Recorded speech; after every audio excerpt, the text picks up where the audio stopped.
Jeffrey Lionel Dahmer. Só o nome já causa arrepios na espinha de quem conhece seus atos horríveis. Dahmer, conhecido pelo apelido arrepiante de O Canibal de Milwaukee, foi um dos serial killers mais notórios da América. Ele predava homens e meninos jovens, atraindo-os para seu apartamento com promessas de companhia e álcool. Mal sabiam eles que estavam entrando em um pesadelo. Os crimes de Dahmer chocaram o mundo, revelando uma depravação difícil de compreender. Este vídeo mergulha na vida e nos crimes de Jeffrey Dahmer, explorando a formação de um monstro. A infância de Dahmer foi marcada pela instabilidade e por interesses perturbadores desde cedo. Nascido em Milwaukee, Wisconsin, em 1960, ele teve uma infância aparentemente normal no início, como qualquer outra criança. No entanto, à medida que crescia, uma fascinação pela morte e pelo macabro começou a surgir. Ele coletava carcaças de animais, esquartejando-as e dissolvendo sua carne em ácidos. Essa curiosidade mórbida, aliada a uma vida familiar disfuncional, prenunciava a escuridão que eventualmente o consumiria. O casamento conturbado de seus pais e o eventual divórcio alimentaram ainda mais sua turbulência emocional e psicológica. A descida de Dahmer para o assassinato explícito começou em 1978. Sua primeira vítima foi Stephen Hicks, um caroneiro que ele pegou. Dahmer convidou Hicks para a casa de seus pais, onde o espancou até a morte após uma discussão. Ele esquartejou o corpo de Hicks, espalhando os restos mortais na floresta. Esse primeiro assassinato foi um ponto de virada, libertando o monstro que espreitava sob a superfície. Marcou o início de um reinado de terror que ceifaria a vida de mais 16 vítimas. Ao longo dos 13 anos seguintes, os impulsos assassinos de Dahmer se intensificaram. Ele tinha como alvo homens jovens, geralmente atraindo-os de bares gays ou das ruas. Ele drogava suas bebidas, deixando-os inconscientes antes de estrangulá-los até a morte. As vítimas de Dahmer eram predominantemente afro-americanos ou asiáticos, refletindo um elemento racial perturbador em seus crimes.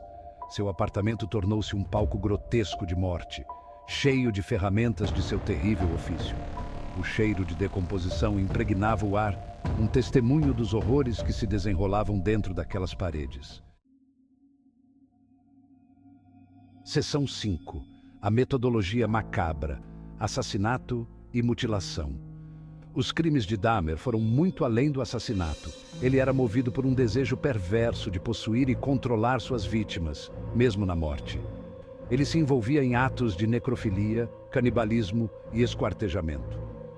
Dahmer mantinha partes de corpos como troféus, armazenando-as em sua geladeira ou preservando-as em potes de formaldeído. Seu apartamento era um museu macabro de horrores, um testemunho de sua psique distorcida.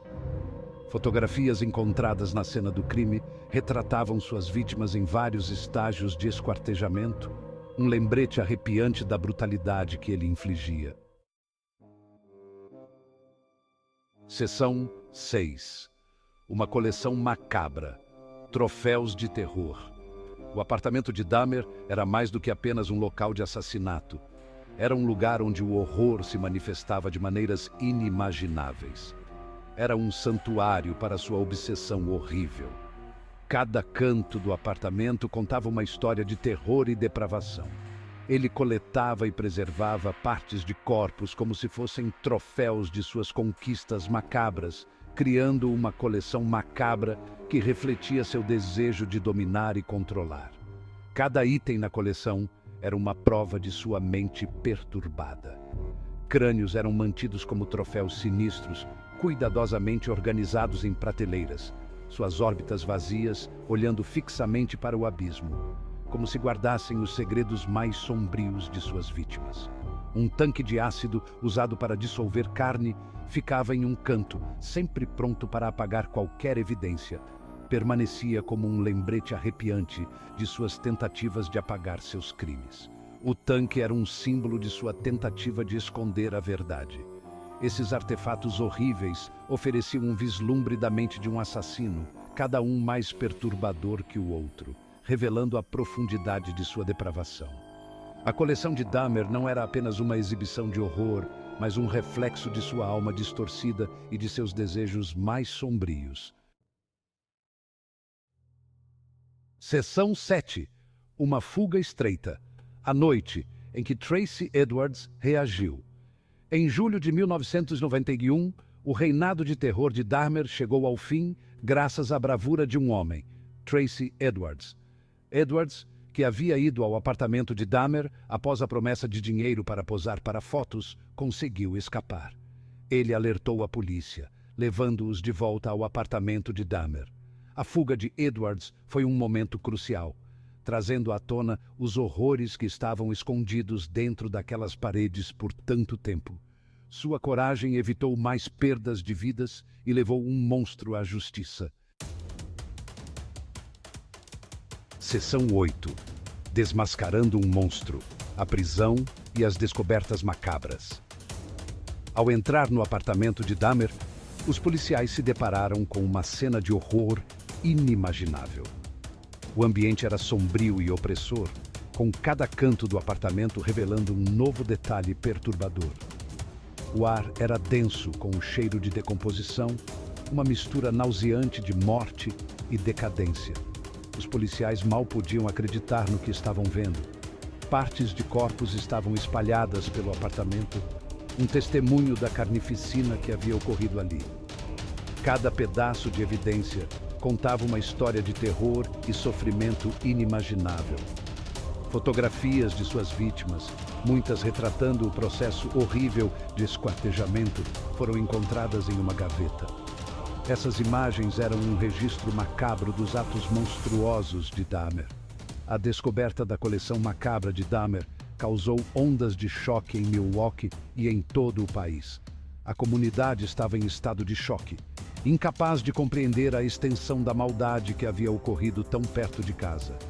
A extensão total de seus crimes foi finalmente revelada, expondo-o como o monstro que ele realmente era. O julgamento de Dahmer trouxe à luz detalhes ainda mais horríveis, solidificando seu lugar na história como um dos criminosos mais infames de todos os tempos. Seção 9. Justiça feita. Julgamento, condenação e prisão perpétua. Dahmer foi preso e acusado de 15 acusações de assassinato. Seu julgamento, realizado em 1992, cativou o país. A acusação apresentou uma montanha de evidências, incluindo as descobertas horríveis feitas em seu apartamento. A equipe de defesa de Dahmer tentou apresentar uma alegação de insanidade, argumentando que ele era movido por impulsos incontroláveis. No entanto, o júri finalmente o considerou culpado de todas as acusações, condenando-o a 15 penas de prisão perpétua consecutivas. A justiça, embora não pudesse trazer de volta as vítimas, havia sido feita. Seção 10. Morte atrás das grades. Um fim para o reino de terror. A história de Jeffrey Dahmer, um dos mais notórios serial killers da história, chegou a um fim abrupto e violento. A vida de Dahmer atrás das grades durou pouco. Condenado por seus crimes hediondos, ele foi enviado para a Instituição Correcional de Colômbia, onde sua presença causava medo e repulsa entre os outros detentos. Em 1994, ele foi assassinado por um colega de prisão na Instituição Correcional de Colômbia, em Wisconsin. O ambiente tenso e perigoso da prisão culminou em um ato de violência que muitos consideraram inevitável. Christopher Scarver, que estava cumprindo pena por assassinato, espancou Dahmer até a morte com uma barra de metal. Scarver, que também tinha um histórico de violência, viu em Dahmer um alvo para sua fúria. Enquanto alguns viram o ato de Scarver como justiça pelas próprias mãos, isso pôs um fim definitivo ao reinado de terror infligido por Jeffrey Dahmer. A notícia de sua morte se espalhou rapidamente, causando reações mistas entre o público. O mundo deu um suspiro coletivo de alívio, sabendo que o canibal de Milwaukee não seria mais capaz de fazer outra vítima. A morte de Dahmer trouxe um senso de encerramento para as famílias das vítimas e para uma sociedade traumatizada por seus crimes.